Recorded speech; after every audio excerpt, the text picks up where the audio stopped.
Es ist an der Zeit, die Smoghölle Ulaanbaatar zu verlassen.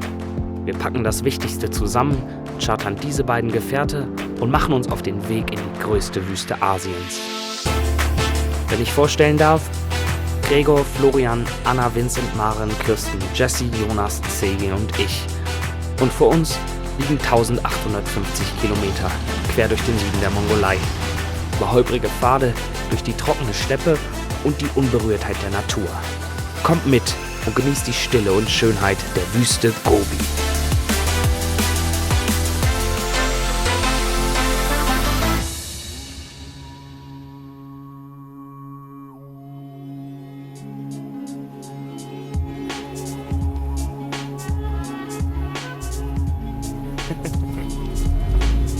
Das erste Kapitel, das wir in unserem Buch der Mongolei aufgeschlagen haben, handelte bis jetzt zum Großteil von Ulaanbaatar. Und erst als ich im Bus sitze und die 1,3 Millionen Metropole hinter uns kleiner werden sehe, einen letzten Blick auf das qualmende Kraftwerk Nummer 4 und den tief hängenden Smog werfe, wird mir bewusst, welche komplett andere Lebensweise vor uns liegt. Die der Nomaden.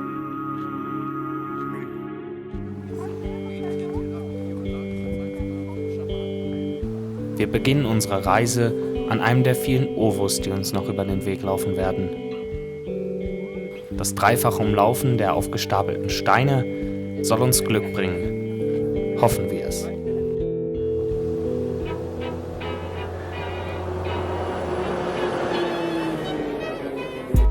Der russische Urzigwan und sein japanischer Bruder durchziehen die weite mongolische Steppe. Unsere Fahrer folgen einer Straße, bis wir plötzlich die asphaltierte Ader in der Landschaft verlassen und querfeldein übers offene Gelände heizen.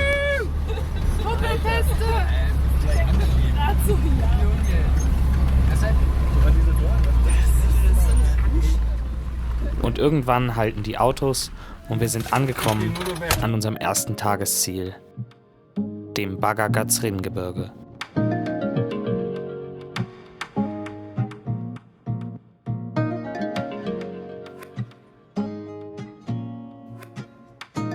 Der Blick von einem dieser Giganten ist schon atemberaubend. Nicht nur wegen der heftigen Windböen, die einem ins Gesicht schlagen, sondern weil sich vor einem eine endlose Mondlandschaft erstreckt.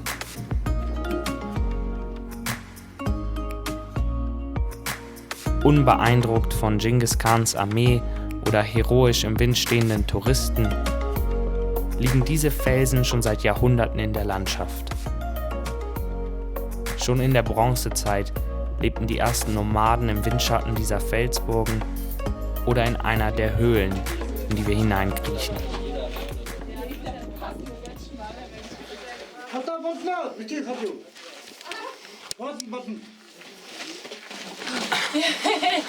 Yeah! Ach so, ist einfach ein Loch? Das ist wirklich einfach ein Loch.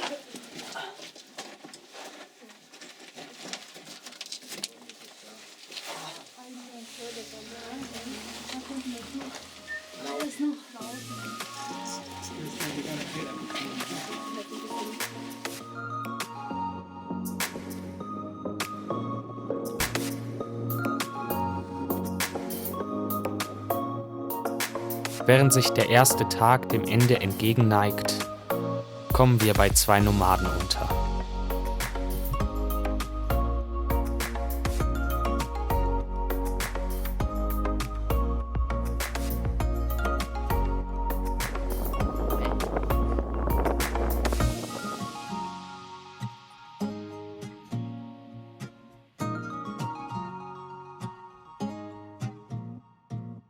Der Ofen wird angeheizt und ein unglaublich klarer Sternenhimmel breitet sich über uns aus.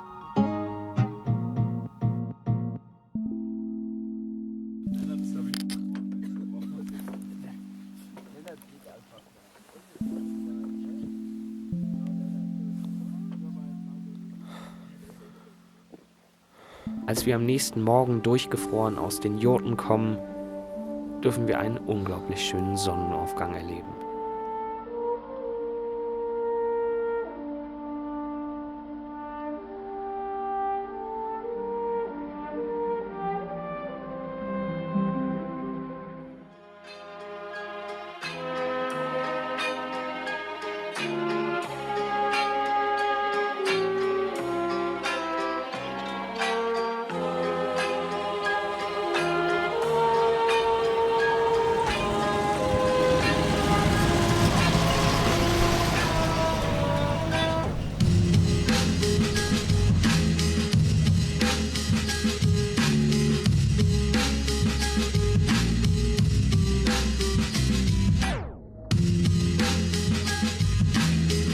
Unter uns rattern die Reifen wieder über den trockenen Boden.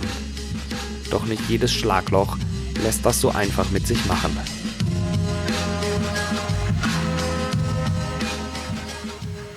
Ist der Wagen kaputt? Wir sind einmal so bums. Aber nur so ein Rohr ab vorne. Ach, nur so ein Rohr.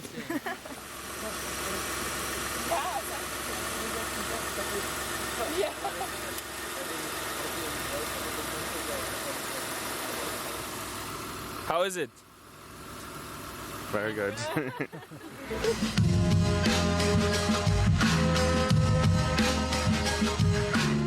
Die kleine Panne kann auch daran gelegen haben, dass wir heute noch keinen Ovo umrundet hatten. Der nächste Halt war vielleicht auch aus diesem Grund ein Kloster.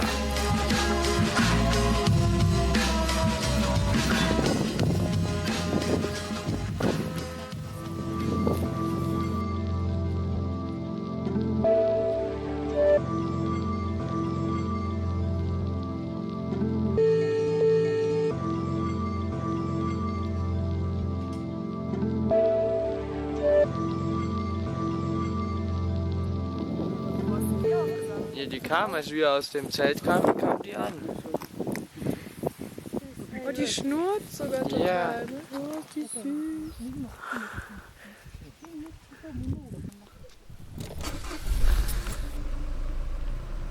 Während der Weiterfahrt kommt mir immer wieder die Frage, wie unsere Fahrer ihre Orientierung behalten. Ohne Kompass oder Navi rasen wir wie wild durch die Wüste und hinterlassen dabei nichts außer einer großen Staubwolke.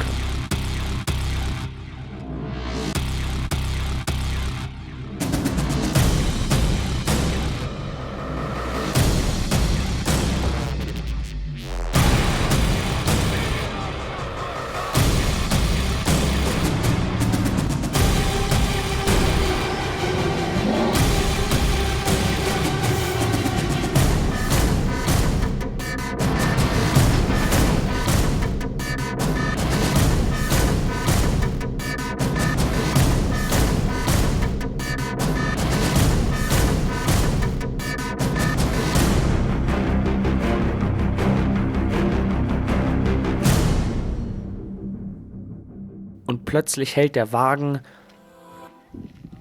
und wir stehen am Ende des Horizonts. Vor uns bricht die Landschaft einfach ab.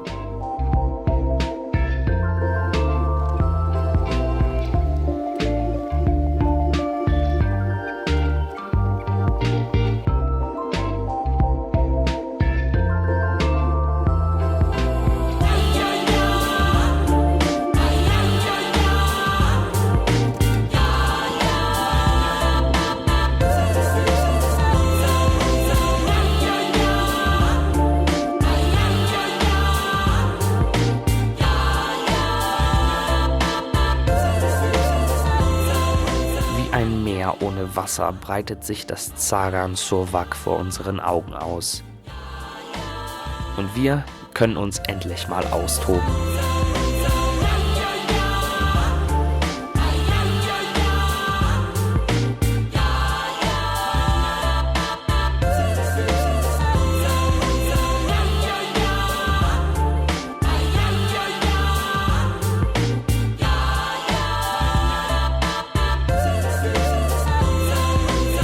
Wir sind angekommen im Wasteland.